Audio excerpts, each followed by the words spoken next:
Hello everyone. आज हमारे पास एक बहुत ही अच्छी शॉर्ट स्टोरी है और इस शॉर्ट स्टोरी का हम इंग्लिश से हिंदी में ट्रांसलेशन करने वाले हैं। और साथ में जो है एक एक वर्ड का जो मीनिंग है, हिंदी मीनिंग मैं यहाँ पे लिखता जाऊंगा और टेंस और ग्रामर से जुड़ी बात भी मैं आपको बताने वाला हूँ। तो चलिए स्टार्ट करते हैं। The lame man. लेम होता है लंगड़ा, मैन होता है आदमी। द लेम मैन यानी कि लंगड़ा आदमी। तो देखिए कैसे है स्टोरी, बहुत ही अच्छी है। वन डे, एक दिन,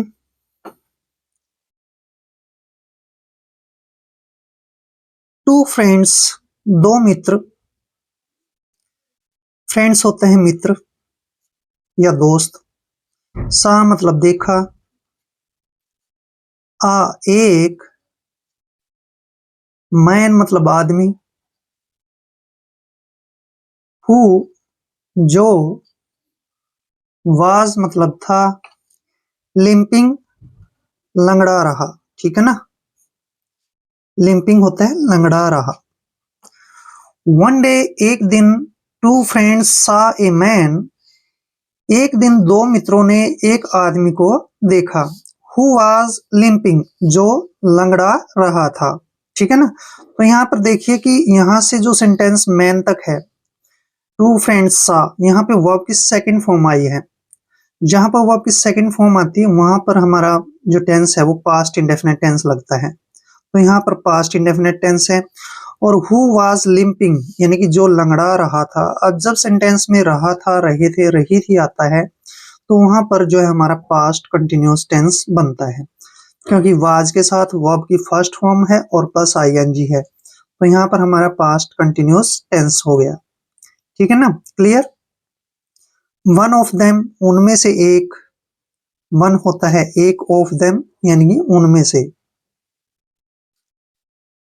सैड कहा, दैट मतलब कि, द मैन आदमी, must have born lame. Must, must जो है हम संभावना के लिए यूज करते हैं। ठीक है ना, मस्ट जो मॉडल है वो हम संभावना के लिए यूज करते हैं। The man must have born lame. Born होता है जन्म लेना, लैम मतलब लंगड़ा। ठीक है ना। वन ऑफ देम, उनमें से एक ने, सेड कहा, दैट मतलब कि, the man must have born, कि वह आदमी जन्म से ही लंगड़ा होगा। ठीक है ना। अब होगा ये प्रोबेबिलिटी है, यहाँ पर संभावना है ना, इसलिए हमने मस्ट का यूज किया है कि वह जन्म से ही वह आदमी लंगड़ा होगा। द अदर सैड, दूसरे ने कहा। दूसरे ने, सैड मतलब कहा, दैट मतलब कि, ही मस्ट, वह, मस्ट फिर से आ गया, संभावना है फिर। Have met with an accident. ठीक है ना। हैव मेट मतलब घटित हुआ, घटित हुआ यानी कि जो बात हुई है उसके साथ, उसको हम बोलते हैं घटित हुआ। विद एन एक्सीडेंट, विद होता है के साथ, एन एक, एक्सीडेंट दुर्घटना, दुर्घटना। द अदर सेड दैट, दूसरे ने कहा कि, he must have met with an accident, कि उसका जो है एक्सीडेंट हो गया होगा, यानी कि उसके साथ जो है दुर्घटना हो गई होगी, इसलिए ऐसा हुआ है। ठीक है ना। दे बोथ, दे मतलब वे, बोथ मतलब दोनों, स्टार्टेड शुरू किया, एर्ग्यूइंग, एर्ग्यूइंग होता है बहस। ठीक है ना, तर्क वितर्क। आर्ग्यूइंग होता है बहस। ओवर द मैटर, ओवर होता है ऊपर, द मैटर मतलब विषय, मैटर होता है विषय।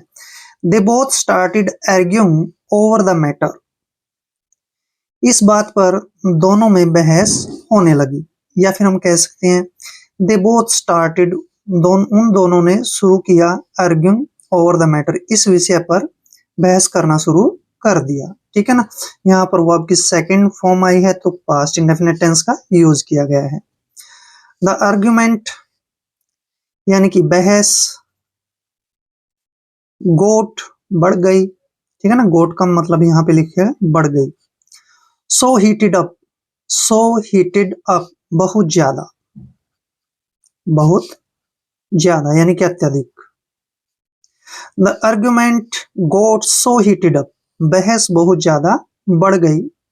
दैट मतलब कि फाइनली, फाइनली होता है यानी कि अंत में, आखिर में, ठीक है ना, आखिरकार। दे मतलब वे, वेंट गए, टू द मैन आदमी के पास, ठीक है ना, आदमी के पास। The argument got so heated up, बहस इतनी ज्यादा बढ़ गई, दैट मतलब कि फाइनली आखिरकार, they went to the man, वे उस आदमी के पास चले गए। एंड आस्क्ड और पूछा, आस्क्ड मतलब पूछा। अब यहाँ पर देखिए सेंटेंस में वर्ब की सेकंड फॉर्म है गो, वेंट, गॉन। वेंट वर्ब की सेकंड फॉर्म है ना, तो यहाँ पर पास्ट इंडेफिनिट टेंस का यूज है, ठीक। एंड आस्क्ड हिम और उससे पूछा। द रीजन मतलब कारण, फॉर के लिए, हिज लिंपिंग उसके लंगड़ाने का, ठीक है ना, लिंपिंग लंगड़ाना। And asked him the reason of his limping और उससे पूछा कि लंगड़ाने का क्या कारण है, ठीक है ना, यानी कि लंगड़ाने का कारण पूछा। The man laughed, the man मतलब आदमी, लाफ्ड हंस पड़ा, ठीक है ना, हंस पड़ा वर्ब की सेकंड फॉर्म है, तो यहाँ पर पास्ट इंडेफिनिट टेंस का यूज है। एंड मतलब और, रिप्लाइड जवाब दिया। दैट मतलब कि, ही वाज लिंपिंग, यहाँ पर वाज के साथ लिंपिंग आया है, वाज के साथ वर्ब की फर्स्ट फॉर्म प्लस आईएनजी है, तो पास्ट कंटिन्यूअस टेंस है, ठीक है ना। He was limping past continuous tense. वह, ही मतलब वह, वाज मतलब था, लिंपिंग लंगड़ा रहा।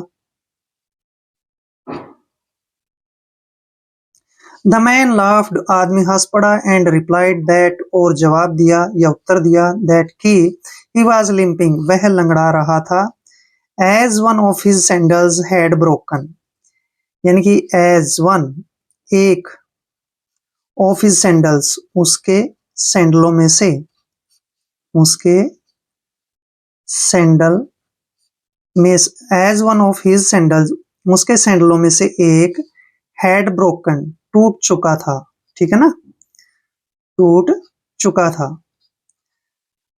अब यहाँ पे देखिए हैड ब्रोकन आया ना, तो पास्ट परफेक्ट टेंस है, हैड के साथ वर्ब की थर्ड फॉर्म है। As one of his sandal had broken, क्योंकि उसके सैंडलों में से एक सैंडल जो है टूट चुका था। बोथ द फ्रेंड्स दोनों मित्र, फ्रेंड्स मतलब मित्र या फिर दोस्त, वॉकड अवे चले गए, विद मतलब के साथ, एन एक, एम्ब्रेस्ड फेस, एम्ब्रेस्ड फेस होता है शर्मिंदा चेहरा, ठीक है ना, एम्ब्रेस्ड मीन होता है शर्मिंदा, शर्मिंदा फेस मतलब चेहरा। Both the friends walked away, दोनों मित्र चले गए, विद एन एम्ब्रेस्ड फेस, शर्मिंदा चेहरा लेकर। यह हम पूरी लाइन को बोल सकते हैं कि दोनों जो मित्र हैं वो शर्मिंदा चेहरा लेकर वहां से चले गए। अब उन्होंने तो सोचा था कि ये जो है ना अपाहिज है, लंगड़ा आदमी है, लेकिन उसके रीजन का उनको पता नहीं था। जब उनसे उससे पूछा उन्होंने, तभी रीजन का सही पता चला। तो बहुत ही अच्छी शॉर्ट स्टोरी थी। इसकी सहायता से हमने काफी अच्छे अच्छे वर्ड मीनिंग किए हैं और बीच बीच में टेंस से जुड़ी बातें भी जानी है। आई होप वीडियो आपके लिए काफी हेल्पफुल होगा। अगर आप चैनल पर नए हैं तो चैनल को सब्सक्राइब कर लें। मिलते हैं नेक्स्ट वीडियो में। जय हिंद, जय भारत।